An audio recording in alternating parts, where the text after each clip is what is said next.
नमस्कार, मी सचिन माधवराव बर्डे, राहणार मेळुस्के, तालुका दिंडोरी, जिल्हा नाशिक।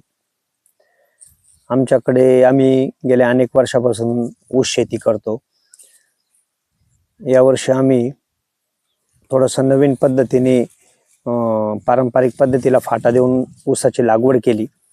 8632 या वाणाची आम्ही रोपाची लागवड केली। साधारण ही लागवड आमची 1 फेब्रुवारीची आहे। आमचं जवळजवळ 20 एकर क्षेत्र त्या ठिकाणी ऊसाचं आहे।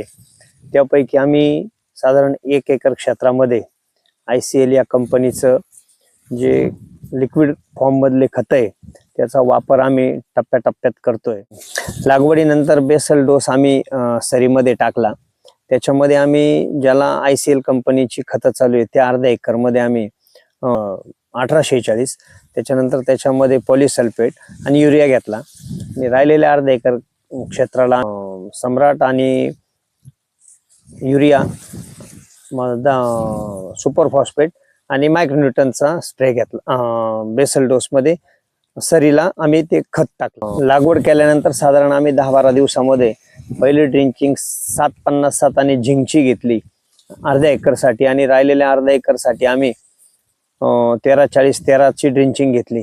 परंतु दोन्हींमध्ये जर फरक बघितला तर जिथं 757 झिंक वापरली त्याची काळुकी आणि फुटवे एकदम जबरदस्त त्या ठिकाणी आलेले आहेत, आणि जे अर्ध्या एकर मध्ये आम्ही 13-40-13 दिलं त्याच्या आणि याच्यामध्ये बऱ्याचपैकी फरक त्या ठिकाणी पडला। त्यानंतर दुसऱ्या ड्रिंचिंग मध्ये मी ICL कंपनीचं ग्रो 12-36-5 ही ग्रेड त्या ठिकाणी ड्रिंचिंग साठी घेतली अर्ध्या एकरासाठी, आणि राहिलेल्या अर्ध्या एकरासाठी 1261 ची ड्रिंचिंग त्या ठिकाणी घेतली। तर त्याही दुसऱ्या ड्रिंचिंग मध्ये बराच फरक त्या ठिकाणी आम्हाला जाणवला। फरक त्या ठिकाणी दोन्ही ड्रिंचिंग मध्ये खूप पडला।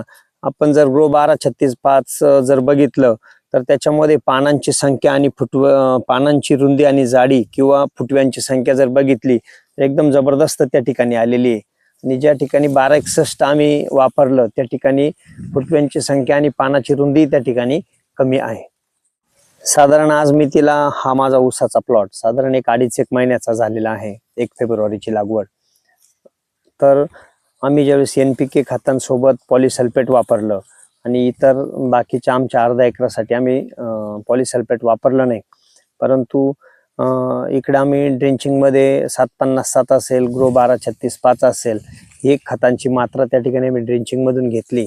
दोन्ही मध्ये आज आपण जर बघितलं तर जो 1 एकर मध्ये अर्धा एकराचे प्लॉट आहेत, तर ICL कंपनीची जी प्रॉडक्ट आम्ही ड्रिंचिंग मध्ये वापरले तर एकदम ड्रीप मधून दिले तर एकदम छान रिझल्ट आम्हाला त्या ठिकाणी फुटव्यासाठी, वाढीसाठी, पानांच्या रुंदींसाठी आलेला आहे।